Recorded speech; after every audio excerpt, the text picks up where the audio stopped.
ఇది కైరోప్రాక్టిక్ ట్రీట్మెంటే కాదండి. Fake views కోసం, వ్యూస్ వైరల్‌గా వెళ్ళడానికి ఇదొక నింజా టెక్నిక్‌గా వాడుకుంటున్నారు. ఇలాంటి వీడియోస్ చూసి సామాన్యులందరూ గూడా అబ్బా! డాక్టర్స్ ఎంత లక్కీ. పేషెంట్స్‌ని ఎక్కడ పడితే అక్కడ ముట్టుకుంటున్నారు అని చాలా వైరల్‌గా వీటిని ట్రెండ్ చేస్తా ఉన్నారు. ఈ క్రాక్లింగ్ సౌండ్స్ విని పేషెంట్స్ కూడా అబ్బా! ఇంత వైరల్‌గా ఉన్న వీడియో మేబీ పేషెంట్సే షేర్ చేసేసుకుంటున్నారేమో. ఈ సౌండ్స్ విని వాళ్ళు ఏదో అద్భుతం జరిగిపోయింది అక్కడ.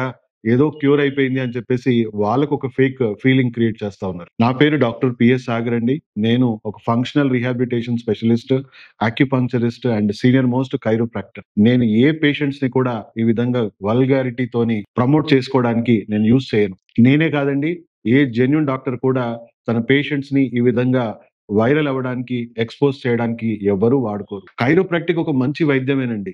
కానీ క్రానిక్ డీజనరేటివ్ కండిషన్స్ అంటే మీ వెన్నుపూస కంప్లీట్‌గా ఆస్టియోపోరోటిక్‌గా మారిపోయో, లేదా మీ డిస్క్‌లు డీజనరేట్ అయ్యాయి అనుకోండి. ఇలాంటి స్ట్రెచెస్ వల్ల మీ వెన్నుపూస, మీ డిస్క్‌లు టేర్ అయ్యి ఇంకా ప్రమాదకరమైన పరిస్థితికి రావచ్చు. ప్రపంచవ్యాప్తంగా ఇలా క్రానిక్ కండిషన్స్‌కి నాలెడ్జ్ లేని వాళ్ళు ఈవెన్ సర్టిఫైడ్ డాక్టర్స్ ద్వారా కూడా చాలామంది బెడ్ మీదే చనిపోయిన విషయాలు చాలా ఉన్నాయి. అండ్ ఇమ్మీడియేట్ ఎమర్జెన్సీ కండిషన్స్ వచ్చిన విషయాలు కూడా చాలా మందికి తెలిసిన విషయమే. కైరోప్రాక్టిక్ నేను చేస్తాను.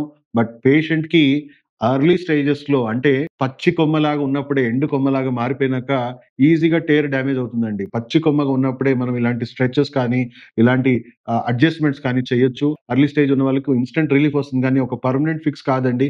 లోపట జరుగుతున్న డ్యామేజ్ చేసే వ్యవస్థని అంటే క్రానిక్ గట్ హెల్త్ ఇన్‌ఫ్లమేషన్ వల్లనే మీ వెన్నుపూస కంప్లీట్‌గా డీజనరేట్ అవుతా ఉంటుంది. ఆటో ఇమ్యూన్ డిసార్డర్స్ వల్ల డీజనరేట్ అవుతా ఉంది. ఇన్‌ఫ్లమేషన్ వల్ల డీజనరేట్ అవుతా ఉంది. ఫస్ట్ దాన్ని ఫిక్స్ చేయాలి. దానివల్ల డ్యామేజ్ చేసే వ్యవస్థ తగ్గాలి. తర్వాత మళ్ళీ ఎండు కొమ్మ నుంచి పచ్చి కొమ్మగా మారడానికి కావాల్సిన టార్గెటెడ్ న్యూట్రిషన్ ఇవ్వాలి. ఒకవేళ స్లిప్ డిస్క్‌లు, క్రానిక్ ప్రొలాప్సెస్ ఉన్నాయనుకోండి, మీకు అక్యుపంక్చర్‌లో అడ్వాన్స్డ్ ఫంక్షనల్ ట్రీట్మెంట్స్‌లో మనం నాన్ సర్జికల్‌గా డిస్క్‌లని కంప్రెస్ చేయడము, లేదా నరాల మీద ఉన్న ప్రెషర్‌ని రెడ్యూస్ చేసి వాటిని డీవియేట్ చేయడమో చేసి సర్జికల్ కండిషన్స్ కూడా నాన్ సర్జికల్‌గా మనం డీల్ చేయొచ్చండి.